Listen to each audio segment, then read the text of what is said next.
참 아름다운 풍경이긴 합니다. 멋지죠. 이게 마당에서 바라본 풍경인데 멋집니다. 그런데 한편으로는 앞집이 굉장히 높은 건물임에도 불구하고 굉장히 아래에 있죠. 너무 급경사예요. 좀 그런 부분이 무섭기도 하고요.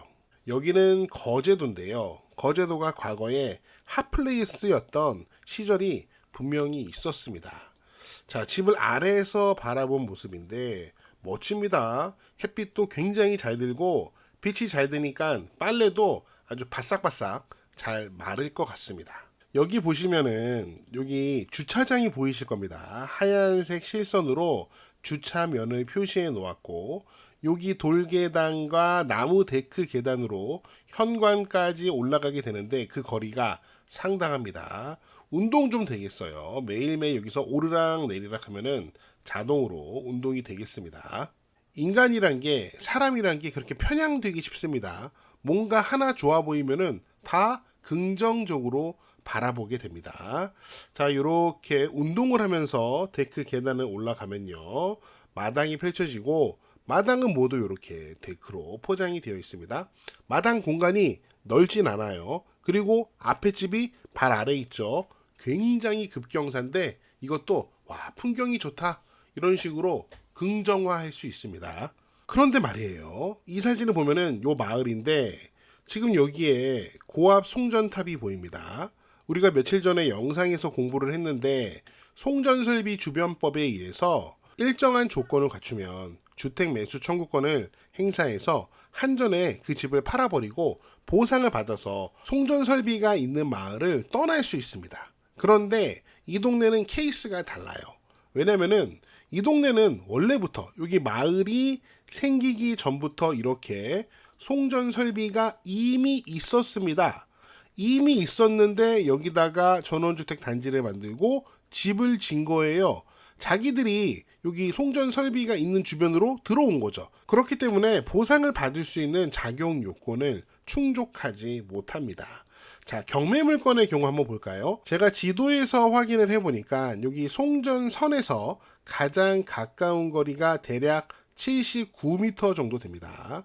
굉장히 가까운 겁니다. 79m 굉장히 가까운 거예요. 그래도 이 집이 좋아 보이면, 이 풍경이 아름다워 보이면은 그거를 막을 수가 없습니다. 그래서 어떤 일이 일어나냐면요. 자, 여기 보시면은 이거는 2021년입니다. 2021년에 이 집이 경매에 나왔어요.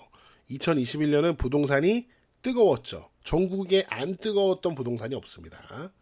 당시 감정 가격이 5억 4천만 원이었는데 유찰이 2번 됐고 2021년 10월 18일 날 반값 경매로 진행됐을 때 2명이 입찰을 했고 3억 1천만 원에 낙찰이 됐습니다. 2등은 불과 500만 원 차이밖에 안 났네요. 대금 지급 기한이 11월 30일까지였는데 낙찰자는 결국 기한 후 납부를 했습니다. 좀 날짜가 지나서 납부를 한 거예요. 왜 그랬을까요? 저는 이유는 모르겠습니다. 어쩌면 낙찰을 받고 고심이 깊었던 걸까요? 아, 혹시 이게 잘못된 선택이면 어떡하지? 이런 고심을 했던 걸까요? 아니면은 뭐 다른 이유가 있었던 걸까요?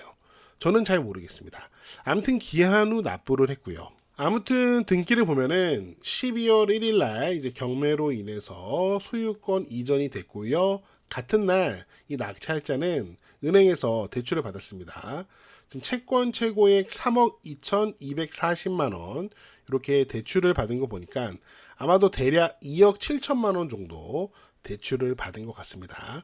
3억 1천에 낙찰을 받았는데 자기 돈 4천 그리고 2억 7천만 원 정도는 대출을 받아서 경락 자금을 마련을 한 거예요. 사실 저는 여기서부터 일이 좀 꼬였다고 생각해요. 제 개인적인 생각이긴 하지만 저는 여러분이 시골집을 만약에 산다 하시면은 절대 대출을 받아서 시골집을 사거나 시골집을 짓는 것은 위험하다라고 저는 개인적으로 생각을 하고 있습니다.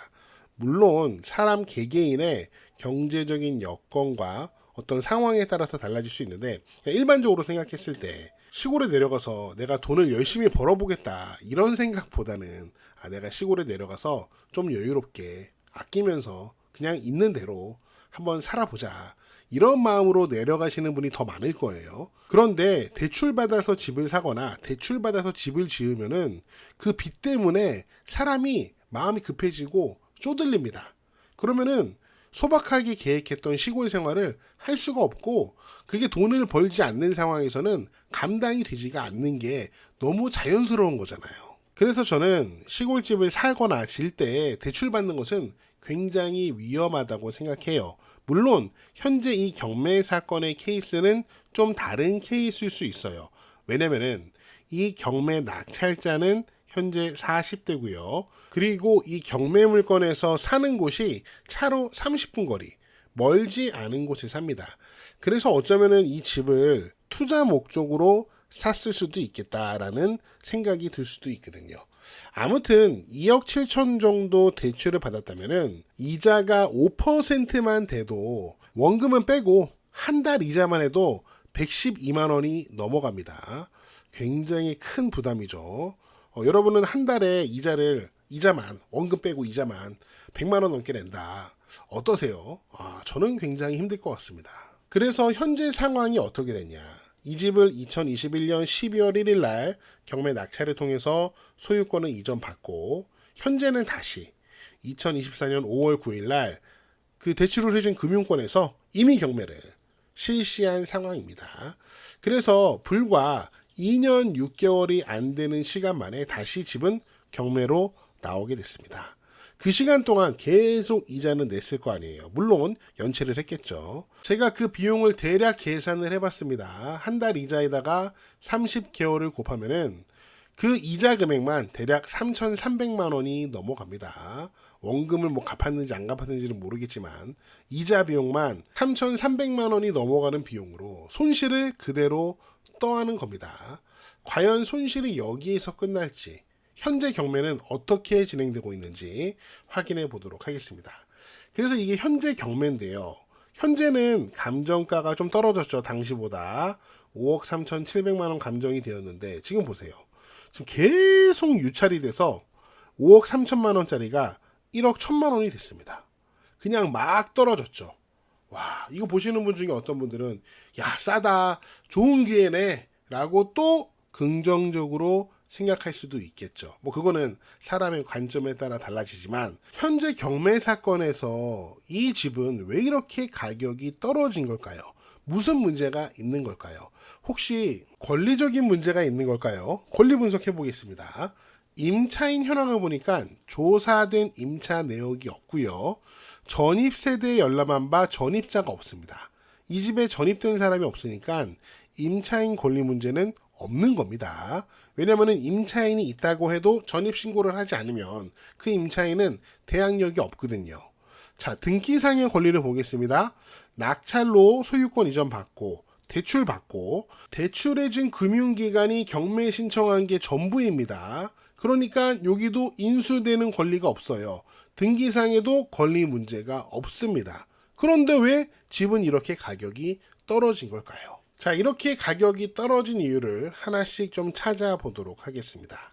자, 경매 물건이 아까 이렇게 생겼잖아요. 여기다가 차를 대고 이렇게 걸어 올라가는 그런 모습인데, 이 사진은 2021년 과거 경매에 나왔을 때 그 당시의 사진이에요. 현재 모습이 아닙니다. 현재 모습을 보여드릴게요.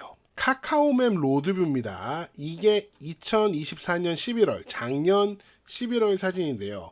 여기가 주차장이고, 여기가 원래 그 돌계단이 있는 그 부분입니다. 그런데 여기 보시면은 돌계단이 있는지 없는지 확인이 안 될 정도로 지금 자풀이 많이 자란 상태입니다.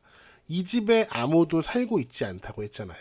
그래서 이 계단 자체가 지금 관리가 전혀 안 된 상황이에요. 현재 경매정보지에 올라와 있는 최근 사진을 보시면은 이 계단 데크는 관리가 잘 안 돼서 나무 색깔이 빛을 많이 바른 색깔이죠.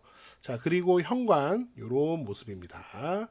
집도 지금 겉에 물때가 과거보다는 좀 많이 낀 모습을 우리가 이 화질이 좋지 않은 사진을 통해서 확인할 수 있고요. 데크 상태 이렇게 빛이 많이 바랜 상태입니다. 그래도 외관을 봤을 때는 집 상태가 그렇게 나쁘지 않은데요. 이 집이 이렇게 가격이 떨어진 결정적인 이유는 내부에 있습니다. 자, 요 사진을 보시면요. 지금 현장 조사를 가서 밖에서 찍은 사진인 것 같아요. 그런데 여기 보면은 집 안의 상태가 말이 아닙니다. 자, 보시면은 이렇게 천정이 뜯어졌고요. 곰팡이 장난 아니죠. 어떻게 이렇게 곰팡이가 심할 수 있는지 저는 이해가 되지 않아요. 그래서 여기 보시면은 현황서상 점유 내용 보면은 본건 건물 1층 앞 베란다 창으로 확인한 바 내부 천정에 누수가 있는 것으로 추정됨. 저는 이게 단순한 누수 그 이상이라고 생각하거든요. 과연 이거를 회복할 수 있을지, 만약에 수리를 한다면은 다 깔끔하게 고쳐서 사람이 살 수 있는 집이 될 수 있는지 확신이 서지 않습니다. 제가 봤을 때는 집 구조 자체가 축축하게 다 젖어버린 것 같습니다. 심각한 하자가 발생을 한 것 같아요.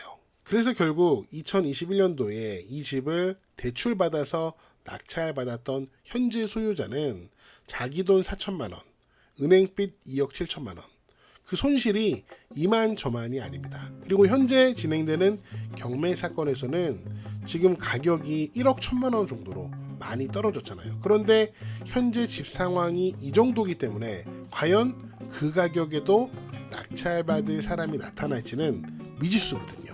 참 많은 것을 생각하게 되는 그런 경매 사건인 것 같습니다. 여러분은 어떻게 보셨는지 여러분의 다양한 의견을 댓글로 남겨주시고요. 저는 다음 영상에서 더 재미있고 유익한 내용으로 돌아오겠습니다. 여러분, 시촌 어게인!